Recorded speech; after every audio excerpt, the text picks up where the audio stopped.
Bonsoir à toutes et à tous, c'est TMK Foot. On se retrouve pour le débrief du match qui vient d'avoir lieu entre le PSG et l'AS Monaco. Match de 16e de finale de Ligue des Champions retour, cette fois-ci au Parc des Princes. Match qui s'est terminé par un 2-2, donc au cumulé 5-4 pour le PSG. On finit vainqueur. Prochain match, ce sera en Ligue des Champions, donc en 8e. Ce sera certainement contre Chelsea ou le Barça. À voir sur qui on tombera. Le tirage, ça arrive d'ici 1 ou 2 jours. Tranquillement, on attendra et on verra. En fonction de si c'est pertinent et si j'ai un avis à donner, peut-être qu'il y aura une vidéo sur YouTube. Je pense que j'y réagirai, quoi qu'il en soit, en vidéo verticale, certainement sur TikTok, en vidéo short, YouTube, etc. Mais est-ce que ça vaut le coup de faire une vidéo YouTube? On verra. Comme je vous l'ai dit, on verra. Certainement, dans tous les cas, il y aura une vidéo d'avant-match, je l'espère, pour parler enfin, pour parler de ce qui peut se passer pendant le match, préparer le match, donner mon avis, apporter un peu d'analyse. On verra d'ici là tranquillement. On n'est pas pressé. En tout cas, pour parler de ce match, on va voir d'abord les compositions d'équipe du PSG puis de Monaco. On va parler un peu de comment s'est déroulé le match et de ce que je pense du match. Voilà, je ne sais pas combien de temps la vidéo peut durer. Elle peut durer vraiment 5-6 minutes comme elle peut durer 15 minutes. C'est une vidéo où, je sais pas, je vais voir, franchement, je vais y aller un peu en freestyle et on verra ce que ça donne. Donc pour les compositions d'équipe, je vous affiche celle du PSG ici. Franchement, aucune surprise, l'équipe elle est parfaite. Matvei Safonov au cage, donc un 4-3-3 évidemment. Nuno Mendes et Hakimi sur les côtés. Pacho et Marquinhos en défense centrale. Au milieu de terrain, João Neves, Vitinha et Zaïre Emery. Et en attaque, comme vous le voyez, on retrouve Barcola. Non, pas Zaïre Emery. On retrouve Barcola, quand tu vas faire du par cœur. Barcola, Kvaratskhelia et Désiré Doué.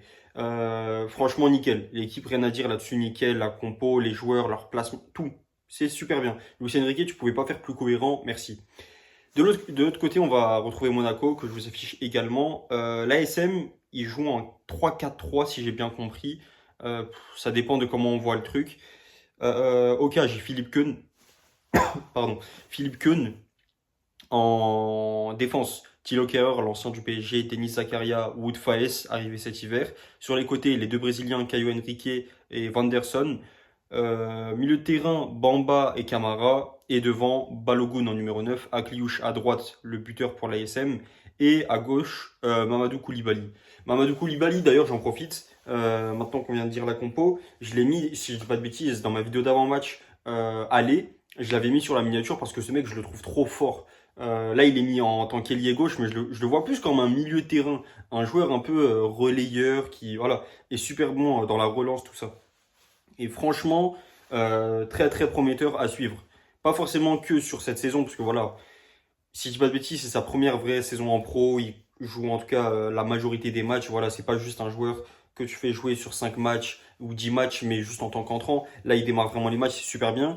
Et ça fait vraiment plaisir de voir un joueur comme ça qui est super fort. C'est un joueur justement plaisir, tout simplement un joueur plaisir. Donc vraiment, c'est un joueur qui m'a tapé dans l'œil et depuis plusieurs mois. On verra ce qu'il en sera pour la suite. Mais super intéressant comme joueur. Bon, maintenant pour parler du match dans son entièreté, franchement, le PSG, enfin les deux en vrai, on rentre super bien dans le match.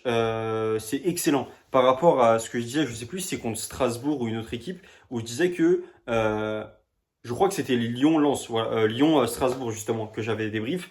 Je disais que les deux équipes étaient super bien rentrées dans le match, que c'était un truc où le PSG, on devrait copier ce truc-là, qui est super compliqué à avoir, hein, mais qu'on devrait être capable de réussir à l'avoir. Et on l'a fait sur ce match-là. On est super bien rentré dedans. Monaco est super bien rentré dans le match, concentré directement. Il n'y a pas eu de truc où on s'est dit, mais attends, il faut un peu de temps pour s'adapter. On fait des relances, on comprend un peu le mécanisme, on rentre dans le match. Et après, au bout de 10 minutes, 15 minutes, 20 minutes, ok, là, le PSG, il joue son football habituel. Non, direct, là, on rentre, boum, boum, ça y va et c'est super bien. Il faut continuer comme ça. Merci vraiment pour ça. Autant les joueurs, le staff, Luis Enrique, les supporters, tout le monde, tout le monde. Vraiment, merci. Parce que rien que voir ce truc-là, indépendamment du score, tout ça, hein, on y reviendra plus tard, mais indépendamment de tout ça, ça m'a fait plaisir. Me dire, ok, le PSG, boum, ça y va directement. Et enfin, c'est à Monaco qui répond super bien. Ils sont là et ça se rend coup pour coup, c'est magnifique. Vraiment, ce soir, on a vu un très grand match de football, en tout cas sur la première mi-temps, parce que les deux équipes se répondent, tout simplement. Et voir deux équipes se répondre comme ça fait super plaisir. Et franchement, ce soir, bon, je dis pas que j'aurais voulu qu'on perde, mais en dehors de ça, sur le contenu du match, ça m'a fait plaisir. Donc c'est un truc où je suis content. C'est des trucs, c'est Ce genre de raison qui fait que tu as envie de regarder davantage de matchs et quand tu vois que justement c'est des équipes, bon après moi je regarde souvent ce championnat, mais quand tu vois qu'en plus c'est des équipes de Ligue 1 qui te donnent ça, ça fait vraiment plaisir. Je sais que c'est pas le cas de tout le monde, beaucoup vont dire oui, mais c'est des équipes de Ligue 1, Farmer League, c'est pas si impressionnant que ça, regarde la première ligue, l'intensité. Bon les gars, si vous voulez voir du rugby, si vous voulez voir des mecs qui ont juste du cardio, allez regarder la première ligue, faites-vous kiffer. Moi personnellement, c'est pas que ce qui m'intéresse. Donc oui, franchement, je vais encourager et je vais louer les équipes comme Strasbourg, Lyon, Monaco, le PSG, Auxerre et d'autres qui vraiment se donnent à fond sur le plan sportif et tu le vois, c'est des équipes qui jouent. Donc ça fait vraiment plaisir et oui, je le dirai tant que c'est le cas. C'est pas une question de niveau et tout, je parle même pas de ça, c'est pas ce qui m'intéresse. Même si sur la plupart des équipes que je cite d'ailleurs, elles tabasseraient beaucoup d'équipes de première ligue. Ça c'est un autre débat, on y reviendra peut-être un jour. Mais ouais, vraiment, il m'a fait plaisir le match. Ça y va dans tous les sens. Défensivement, on reste globalement cohérent et on a vu une première chose qui est surtout à noter pour moi sur cette première mi-temps, c'est que le PSG, on jouait très haut. Quand je dis on joue très haut, c'est vraiment tout le monde. De façon générale, bon, on a toujours ce truc-là, un des deux qui permute pendant le match. Je sais pas c'est en fonction de quoi, si c'est un, je sais pas si c'est toutes les 15 minutes, c'est en fonction, on va dire, des envies de chacun. Mais tout le temps, on se retrouve à 3 derrière. Et c'est pas une mauvaise chose, hein, c'est juste une remarque. C'est que c'est Marquinhos Pacho, c'est anormal. Et tout le temps, tu as soit Nuno Mendes, soit Hakimi, ou bien justement Vitinha qui vient descendre pour aider les deux centraux. Pour se retrouver à 3 derrière avec le ballon. Ouais, avec le ballon surtout. Et justement, la chose que je voulais dire par rapport à ça, c'est que après, t'en as un qui monte super haut, qui joue piston ou ailier avec justement soit Désiré Doué, enfin, soit Kvara, soit de l'autre côté Barcola. Et c'est super plaisant à voir. En plus de ça, justement, toute l'équipe de façon générale, elle monte très haut. Parce que João Neves, il peut jouer haut. Zaïre Emery, bon, plus besoin de le dire, comme je vous l'ai dit un tas de fois. Zaïre Emery, pour moi, c'est un joueur de couloir. Donc oui, le mec, il peut jouer ultra bas comme ultra haut. C'est pas un souci pour lui. D'ailleurs, il joue très souvent très haut. Même en tant que latéral droit, très souvent, il aime bien monter. Alors, il reste dans les limites, hein, mais c'est pas un joueur qui va rester en tant que latéral droit presque comme un défenseur droit. Je sais pas si vous voyez la petite nuance, mais Désiré Doué, il aime bien monter de fou. Zaïre Emery, pardon, il aime bien monter de fou, donc ça, c'est un truc qui nous fait plaisir. Et même Marquinhos. Marquinhos, c'est un truc qu'il faisait il y a quelques années, et là, il commence un petit peu à le refaire de temps en temps. Surtout en Ligue des Champions d'ailleurs, hein. Même contre Arsenal, si je dis pas de bêtises, l'an dernier, il le faisait aussi. Marquinhos, il aime beaucoup monter pendant les matchs. Surtout les matchs importants comme ça, et ça fait plaisir. Tu te dis, mais le mec, je sais pas, c'est la 40e, c'est la 70e, peu importe, il s'en fout, il va monter. Pendant le match, il va jouer comme un numéro 9. Tu t'y attends même pas, tu sais pas pourquoi, mais il monte. Et c'est super bien, parce qu'à chaque fois, il est dangereux, à chaque fois, il propose des choses, et il peut se passer quelque chose. Alors évidemment, c'est un risque, mais c'est un parti pris déjà que j'adore. Et en plus de ça, tu te dis, le mec, si ça tombe sur la bonne action, Marquinhos, il est capable de mettre un but, de faire une passe D, on ne sait pas, mais voilà, ça peut aider. Et d'ailleurs, justement, on l'a vu en deuxième mi-temps, mais la transition, elle est toute faite. En deuxième mi-temps, on a encore plus poussé, tout le temps, et le bloc, il est beaucoup plus haut. Ça, c'est encore une fois un risque, un parti pris, de se dire, bon, ok, là, c'est la mi-temps. À la mi-temps, si je dis pas de bêtises, ouais, à la mi-temps, il y a eu 1-0 pour Monaco. Tu dis, ok, on se prend un but. À Cliouge, voilà, il se trouve, comme je l'ai dit, c'est pas une critique, encore une fois, c'est pas un reproche que je fais aux joueurs, c'est pas pour le dégrader ou quoi que ce soit, c'est juste une vérité. Akliou se trouve au bon endroit au bon moment. Peut-être que ça a été travaillé, et certainement que ça a été travaillé à l'entraînement pour les Monégasques. Mais c'est une réalité. Akliou se trouve au bon endroit, au bon moment, il sait concrétiser son action. Tant mieux pour lui, il est super fort, rien à dire là-dessus, y a pas à débattre là-dessus. Mais voilà, c'est une vérité. Quand tu vois la première mi-temps, tu dis le PSG, on est dominateur. Comme je l'ai dit justement dans ma vidéo short, dominer n'est pas gagner. Donc oui, on domine, mais c'est pas parce que tu es plus là, tu es présent défensivement, tu fais ce qu'il faut faire. Offensivement, tu es là, la possession, tu es là, tu tentes énormément de tirs. Malheureusement, tu les réussis pas beaucoup. Toi, ton gardien, il fait les arrêts qu'il faut faire. Bon, c'est pas une raison pour laquelle tu dois forcément gagner le match. Le football, c'est pas une science exacte. On le sait tous, sinon on ne regarderait pas ce sport qui serait si logique que ça. Non, on veut voir aussi du spectacle, des choses incompréhensibles, illogiques. C'est aussi ça qui nous fait kiffer le foot. Donc forcément, quand ça arrive, ça doit arriver et c'est comme ça, point final. Il n'y a pas à se reprocher des choses ou prendre le dessus avec sa fierté, se dire non, en fait, on méritait de gagner. Peu importe. C'est comme ça, c'est point final. Et justement, pour la deuxième mi-temps, Marquinhos y pousse. Et on le voit justement, ça me fait encore plus plaisir. Ça arrive sur un coup de pied arrêté. Alors il est joué, hein, mais c'est un coup de pied arrêté où justement Marquinhos se retrouve dans une position idéale de numéro 9, renard des surfaces, et il met ce but. Passeur en plus, Désiré Doué. Donc il y a beaucoup de choses où ça me fait plaisir avec des joueurs. soit ça me réconcilie, soit justement ils montent en estime dans l'estime que j'ai de eux justement.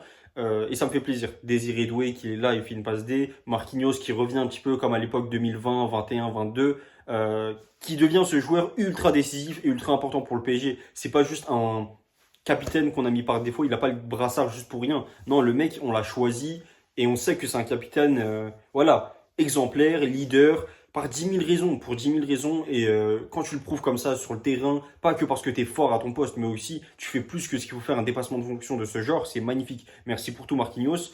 Euh, ouais, franchement, c'est ça que je vais retenir. Après le reste, je suis en train de voir le but de Thésée et le but de Gvara. Bon, franchement, en vrai, évidemment, ça compte hein, dans le match, évidemment. Mais ce qui compte pour moi le plus, c'est le but de Hakliouche, ce qui s'est passé, le pourquoi du comment, soi-disant, et comment on a su réagir. En deuxième mi-temps, directement, Luis Enrique il s'est dit, bon les gars, on est en train de jouer haut, on s'est pris un but.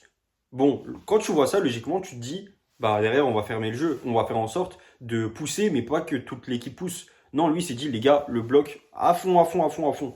C'est ce qu'il a fait, 2 buts directs. Donc c'est magnifique. Merci pour tout, Luis Enrique, parce que forcément, c'est grâce à toi que ça arrive. Franchement, je le mettrai en top. Je mettrai aussi en top Marquinhos. Et dernier top, est-ce que j'ai un dernier top? Ouais, franchement, Kvara, parce que ce mec est fou.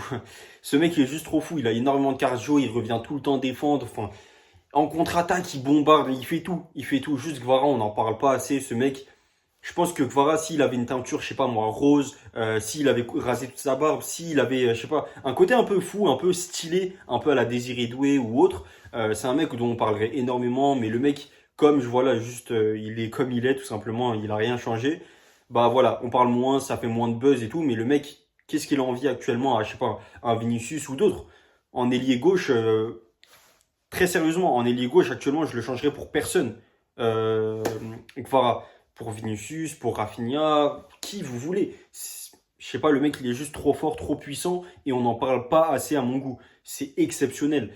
Évidemment, alors sur la compo, on l'a vu, hein, il était à droite, mais quand il change et pendant le match, c'est un électron libre comme les autres, il vient jouer à gauche, dans l'axe, même à droite, il est bon. Il est pas bon comme les meilleurs ou le meilleur ailier droit du monde, mais il est super bon quoi qu'il en soit.